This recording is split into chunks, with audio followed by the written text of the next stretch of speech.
students, welcome back to our set theory series. This is the lecture number 7. In today's lecture we will learn about intervals, power set and universal set with the easy definition and examples. Okay, and so watch this lecture till the end and don't forget to take a notes. And I'm just going to start this lecture. So now you can see here there is the first we will discuss intervals. What is the meaning of intervals? As you know, before going to its fixed definition, the mathematical definition, I would just like to take your attention here. There is one bracket and this is the another bracket. Okay, इस bracket को हम क्या बोलेंगे? Open, and this one is called as an closed. Remember this. अगर open bracket है, ठीक है, जिस भी नंबर के ऊपर open bracket लगा होगा, suppose if I am taking 1 and 7, these two numbers are written inside this, so we will say open interval. इसका मतलब क्या होगा अभी हम आगे देखते हैं.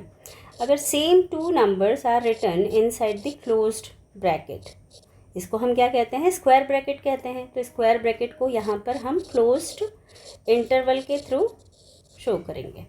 अब इन दोनों का मतलब क्या है, यहाँ पर ध्यान रखना कि जब भी दो नंबर्स ऐसे स्मॉल ब्रैकेट के अंदर लिखे हुए हैं तो ओपन का मतलब है कि अगर हम इसको एक नंबर लाइन के ऊपर ड्रॉ कर ले 1 2 3 4 5 6 एंड 7 इंटरवल के अंदर क्लोज्ड ब्रैकेट स्मॉल ब्रैकेट के अंदर हमारे पास दो नंबर मेंशन है 1 to 7.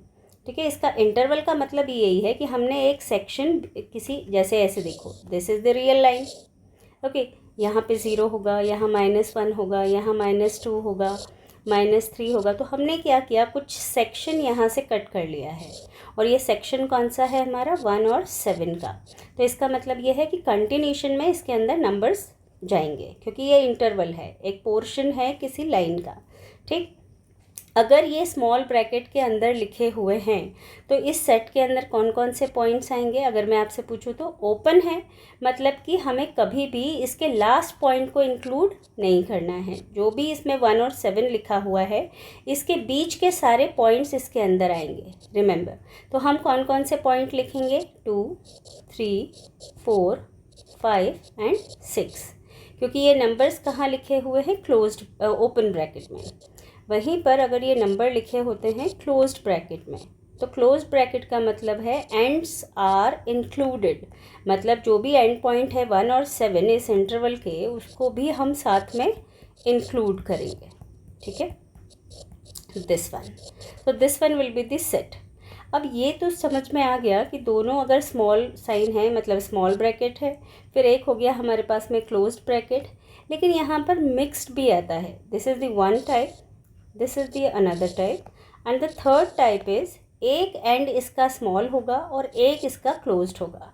सेम नंबर 1 to 7 लिखा हुआ है, एक तरफ से ओपन ब्रैकेट लगा हुआ है which is an small bracket, एक तरफ से हमारे पास में स्क्वायर ब्रैकेट लगा है. अब इसमें कौन कौन से नंबर आएंगे? तो जिस तरफ ओपन ब्रैकेट लगा हुआ है, मतलब 1 की साइड में ओपन ब्रैकेट लगा है, तो हम 1 को इंक्लूड नहीं करेंगे. We will start from 2 3 4 5 6 and up to 7, क्योंकि 7 के साइड में क्लोज्ड ब्रैकेट लगा है, मतलब उस एंड पॉइंट को हमें उसमें इंक्लूड करना है. सिमिलरली अगर इस साइड में अब क्लोज्ड आ जाए 1 and 7 and in this side there is an open, तो अब हम इसे क्या लिखेंगे? जिस साइड में क्लोज्ड ब्रैकेट है उस एंड पॉइंट को हमें इसमें इंक्लूड करना है, जिस साइड में ओपन ब्रैकेट है उसे हम इसमें इंक्लूड नहीं करेंगे. So these are the 4 types for the interval. अब ये एक एग्जाम्पल से तो हमने समझ लिया. What about the definition? So now you can read the definition. Intervals as subsets of R. Fine, R क्या है यहाँ पे? रियल नंबर के सेट को डिनोट कर रहा है. इसमें हमने ए और बी दो पॉइंट्स लिए हैं. ठीक है, R is a set of real numbers. तो रियल नंबर्स कौन कौन से होंगे? सपोज करो मैं ले लेती हूँ -1 -2 and -3 -2 -1 0 1 2 3 4 and so on. This is the set of real number. इसमें से कोई आप A और B कोई दो पॉइंट्स पिक कर लो. ठीक है, सपोज़ करो मैंने यहाँ पर 2 पॉइंट पिक कर लिए, एक ले लिया है मैंने 1 और एक ले लिया है 2। अब यहाँ देखो and a is less then b, मतलब जो a पॉइंट होगा वो किससे छोटा होगा, b से। तो यहाँ देखो 1 is less than 2। Then the set of real numbers, अब सेट ऑफ रियल नंबर्स क्या होगा हमारे पास में यहाँ y, set of real numbers. तो यहाँ हमने एक y लिया है। अब ये y कहाँ होगा, a और b के बीच में बिलोंग कर रहा है। Is called an open interval and it is denoted bye, यहाँ देखो ओपन इंटरवल के लिए क्या लिया है, ए बी। स्मॉल ब्रैकेट में किसको रखा है इन्होंने, ए बी को। All the points between a and b belongs to the open interval, मतलब ए और बी के बीच में जो भी पॉइंट्स होंगे वो किस में बिलोंग करेंगे, उस ओपन इंटरवल के अंदर। बट ए बी इसमें बिलोंग नहीं करेगा। अभी हमने एग्जाम्पल में क्या देखा, यहाँ पर स्मॉल ब्रैकेट लगा हुआ था। ए और बी सपोज कर लो ये हमारा ए पॉइंट है। Suppose I am taking this one as an a, this one as an b. Definition क्या कह रही है, if it is written in the open bracket then a and b themselves do not belongs to the interval. अभी हमने जो set बनाया है, set के अंदर हमने क्या किया, 1 और जो लास्ट पॉइंट थे उनको हमने क्या किया, इसमें इंक्लूड नहीं किया। वही यहाँ डेफिनेशन बोल रही है कि भाई डेफिनेशन के अकॉर्डिंग जो ओपन इंटरवल के अंदर लिखा होगा तो उसमें हम कभी भी एंड पॉइंट्स को इंक्लूड नहीं करेंगे। अब देखो दूसरा जो पॉइंट यहाँ पे डिस्कस कर रहे हैं वो है क्लोज्ड ब्रैकेट का। The interval which contains the end point is called an closed interval. अब ये देखो ए और बी पॉइंट कहाँ लिखे हैं, स्क्वायर ब्रैकेट के अंदर, ठीक। So this one is called as in square bracket. अच्छा इनका साइन देखो कैसा लगा हुआ है, ओपन ब्रैकेट के अंदर ए बी, ठीक। इसके लिए इन्होंने कैसे डिनोट किया हुआ है इसको कि y जो एलिमेंट होगा वो कैसा होगा, इनके बीच में बिलोंग करेगा, ठीक है। बिलोंग तो करेगा ठीक है, लेकिन यहाँ देखो इक्वल का साइन नहीं लगा हुआ है, ठीक है। वहीं अगर हम ए बी क्लोज्ड इंटरवल में अगर लिखा है और अगर हम इसको डिफाइन करते हैं तो इसके लिए उसमें क्या मेंशन किया हुआ है, a is less than or equals to. देखो यहाँ लेस देन और इक्वल्स टू का भी साइन लगा हुआ है दोनों के बीच में। तो ये डेफिनेशन है, ये आपको आगे भी काम आएगी when you will go in class 12th or in the college na, that section you have to keep it in your mind. Okay, now I am taking some example and through the example I will try to explain you. One example we have seen, as you can see here, there is। अब देखो यहाँ पर क्या लगा हुआ है, small bracket लगा हुआ है। स्मॉल ब्रैकेट का मतलब क्या है कि जो भी नंबर लाइन होगी इसमें ये दोनों एंड पॉइंट्स नहीं आएंगे, बिटवीन की सारी टर्म्स आएगी। तो भाई अगर मैं नंबर लाइन के ऊपर ड्रॉ कर लूँ 2, 3, 4, 5, 6 एंड 7, तो ये ए और बी पॉइंट, सपोज करो ये ए है और ये बी है, लिखे किस में है, स्मॉल ब्रैकेट में। तो 2 और 7 फिर इसके अंदर नहीं आएगा, रिमेनिंग टर्म्स आ जाएगी। रिमेनिंग टर्म कहाँ से कहाँ तक, 2 to 6। तो इसमें एलिमेंट्स कौन होंगे, 2, 4, 5 एंड 6, ठीक है। अब यहाँ देखो एक पैटर्न क्या लिया है, इस एंड पे तो ये ओपन है और इस एंड पर ये क्लोज्ड है। तो हम क्या करेंगे, इसमें किसको इंक्लूड नहीं करेंगे, जो ओपन वाला सेक्शन होगा, जिस तरफ स्मॉल ब्रैकेट लगा होगा उस पॉइंट को छोड़ के हमें बाकी सारे पॉइंट्स लेने हैं। तो क्या हो जाएंगे, 3, 4, 5, 6 एंड 7। 7 को हमें क्यों लेना है, क्योंकि क्लोज्ड ब्रैकेट का साइन लगा है, इसलिए एंड पॉइंट इसके अंदर आएगा। अब नेक्स्ट को देखते हैं, यहाँ लगा हुआ है स्मॉल ब्रैकेट और यहाँ लगा हुआ है स्क्वायर, मतलब this one is an open, मतलब ओपन है तो लास्ट पॉइंट नहीं आएगा, और ये कैसा है, क्लोज्ड, तो इसमें एंड पॉइंट क्या होगा, इंक्लूड होगा। Then this set will be 2, 3, 4, 5, 6। Okay, that's it, not this 7 one. अब यहाँ देखो दोनों साइड में क्लोज्ड लगा हुआ है, मतलब दोनों एंड पॉइंट्स क्या होंगे, इसके अंदर आने वाले हैं।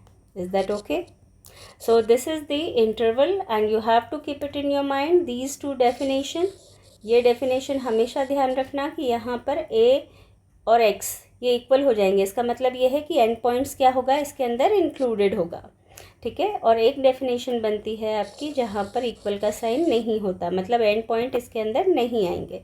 तो that is called as in this set. Okay, so this is your interval. Now we are going to discuss the most important definition and that is the power set. So what is the meaning of power set? तो अभी हमने पिछले lecture में हमने पढ़ा था subset. Subset का मतलब क्या होता है कि कोई भी एक सेट है जैसे सपोज़ करो ए एक सेट है, तो ए सेट के जो भी एलिमेंट हैं और एक दूसरा सेट हमारे पास में है जिसके अंदर है 1, 2 और 3, ठीक है। अब अगर मुझे बताना है कि A is the subset of B, हमने 2 डेफिनेशन पढ़ी थी पिछले लेक्चर में, अगर आपने नहीं देखी है तो इसको पॉज करके लेक्चर नंबर 6 को एक बार आप देखना। उसके अंदर मैंने पूरा पावर सेट और सबसेट और सुपर प्रॉपर सबसेट को एक्सप्लेन किया हुआ है, you can check this. Okay, यहाँ पर देखो A is a subset of B, तो हमें सबसेट बताना है कि ए बी का सबसेट है। This is the sign for subset, है ना, ए बी का सबसेट है। अब ये बताने के लिए हमें क्या करना पड़ेगा, यहाँ पे ए के सारे एलिमेंट हमें चेक करने पड़ेंगे, क्या ये बी के अंदर बिलोंग करते हैं। तो यस, ए के सारे एलिमेंट्स जो हैं वो किस में बिलोंग करते हैं, बी में, आपको दिख रहा है यहाँ पे। तब हम बोलेंगे कि ए जो है वो सबसेट है। Yes, A is subset of B, हम ऐसे रीड करते हैं। अब देखो पावर सेट में इसकी ज़रूरत हमें कैसे लगती है। The collection of all subsets of A is called the power set of A, okay, and it is denoted by P of A. क्या कह रहा है वो, देखो यहाँ सी एन एग्जाम्पल यहाँ पर दिया हुआ है ए, जिसमें कितने एलिमेंट्स हैं, 2। इसके हमें सारे सबसेट लेने हैं, ठीक। तो आप सबसे पहले जब इसका पावर सेट फॉर्म करोगे, यू कैन सी हियर, तो यहाँ सबसे पहले आप स्टार्ट करोगे एम्प्टी सेट से। मतलब जो एम्प्टी सेट होता है, जिसको हम नल सेट भी कहते हैं, वो हर सेट का सबसेट होता ही है। एक तो ये हो गया। दूसरी एक हमने थिंग्स टू रिमेंबर में हमने नोट पॉइंट लिखा था, वो क्या था कि कोई भी सेट अपना खुद का सबसेट होता ही है। तो ये पूरा कंप्लीट सेट भी आ जाएगा, 2 तो आपको डायरेक्टली मिल जाएंगे, ठीक। अब बचे हुए की बात करते हैं, तो हम 1 एलिमेंट्स को उठाएंगे, तो ये भी क्या बनेगा, इसके सबसेट बनेंगे, ठीक है।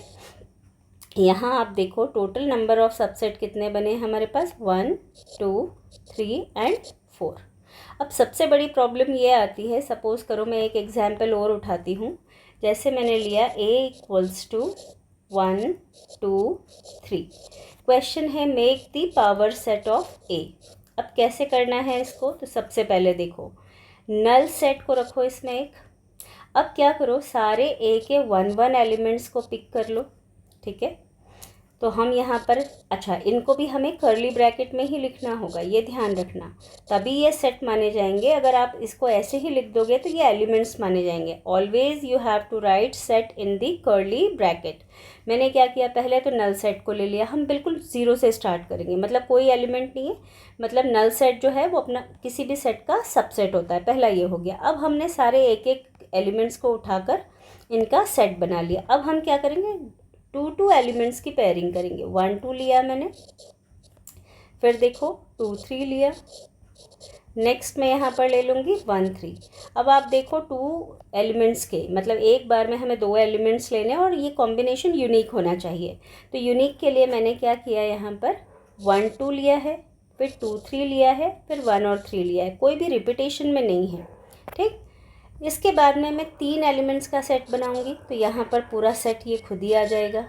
That's it, fine. So these are the all subset. अब काउंट करो कितने हैं, 1, 2, 3, 4, 5, 6, 7 एंड 8। अब सबसे बड़ा प्रॉब्लम तब आ जाता है कि क्या डायरेक्टली हम ये पता कर सकते हैं कि इस अगर किसी सेट में 3 एलिमेंट्स हैं तो उसके सबसेट कितने होंगे। Yes, there is an formula. Formula क्या है, आप यहाँ देखो, here number of, this is NPA, number of elements in a power set, that is 2 raised to the power n, 2 raised to the power n। If suppose, अब देखो इस फॉर्मूले को समझ लो, फॉर्मूला अगर आपने याद कर लिया ना तो आपको सारी प्रॉब्लम ही सॉल्व हो जाएगी। प्रॉब्लम यहाँ पर क्या है, formula, this is n of p। अच्छा, n क्या डिनोट कर रहा है, नंबर ऑफ एलिमेंट्स, ठीक है, 2 raised to the power m। अब m क्या है यहाँ पर, तो यहाँ देखो m is the number of elements in a set A। जो भी सेट गिवन होगा उसको सपोज करो मैंने मान लिया है ए, उसमें कितने एलिमेंट्स हैं उसको हमें क्या करना है 2 की पावर में रखना है। हमेशा बेस हमारा 2 ही होगा, सिर्फ ये नंबर चेंज होगा। अब जैसे सपोज करो अभी आप क्विकली आंसर करोगे, एक अनदर सेट मैंने लिया है and that is the set B, और इसके अंदर मैंने एलिमेंट्स उठा लिए हैं 2 3, चलो 2 एलिमेंट्स ले लेते हैं। अब इसके पावर सेट में कितने एलिमेंट्स होंगे तो कैसे बताओगे, तो इसके लिए हम फॉर्मूला लगाएंगे n pb 2 raise to the power m। अभी मैंने आपको बताया m क्या होगा, number of elements in a given set. यहाँ a सेट दिया था इसलिए मैंने a लिया है, अभी हमें b सेट दिया तो इसमें एलिमेंट्स कितने हैं 1 एंड 2, तो यहाँ m इक्वल्स टू कितना है हमारे पास में 2। हम क्या करेंगे 2 raise to the power 2, so you will get 4। ठीक है, एक और एग्जाम्पल लेते हैं। सपोज़ करो हमारे पास में x एक सेट है जिसके अंदर 1 से लेकर 100 एलिमेंट्स दिए हुए हैं। ठीक है, so how many subsets are possible, भाई इसके सबसेट अगर आप बनाने जाओगे तो बहुत सारे बनेंगे, लेकिन कितने बनेंगे। अगर डायरेक्टली कोई आपसे ये पूछता है what will be the number of subsets of a set whose containing 100 elements, तो आप यहाँ लिखोगे 2 रेज़ टू द पावर, कितने नंबर ऑफ एलिमेंट्स है x में 100, so 2 raise to the power 100 will be the answer. ठीक है, एक और एग्जांपल उठाते हैं हम। सपोज़ y एक सेट गिवन है, उस सेट के अंदर आपके पास में दिए हुए हैं elements x y and z। Fine, question है make the power set of y। Power set क्या होता है, सारे सबसेट्स का कलेक्शन होता है। अब सबसेट्स का कलेक्शन है तो हम इसे कैसे लिखेंगे, फॉर्मूला अप्लाई करेंगे। m क्या है यहाँ पर, ये जो m है, count the number of elements 1 2 and 3, so you will write 2 raise to the power 3, so that will be 2 into 2 into 2 and you will get it 8। तो पावर सेट के अंदर कितने एलिमेंट्स होंगे 8। कैसे होंगे चलो देखते हैं। सबसे पहले किसको लिखोगे 5 को, नल सेट आएगा। फिर हम सारे सिंगल एलिमेंट्स को उठा लेते हैं ना, x को y को z को, लिखेंगे कैसे कर्ली ब्रैकेट में। ठीक, ये हो गया y हो गया, फिर कौन हो गया z हो गया। ठीक है, अब देखो नल सेट ले लिया हमने, ठीक, सारे सिंगल ले लिए। अब हम क्या करेंगे 2 की कॉम्बिनेशन वाला उठाएंगे, x y उठा लिया, फिर किसको उठाया वाई जेड को, यूनिक होने चाहिए, कोई भी रिपीटेशन में नहीं उठाओगे आप।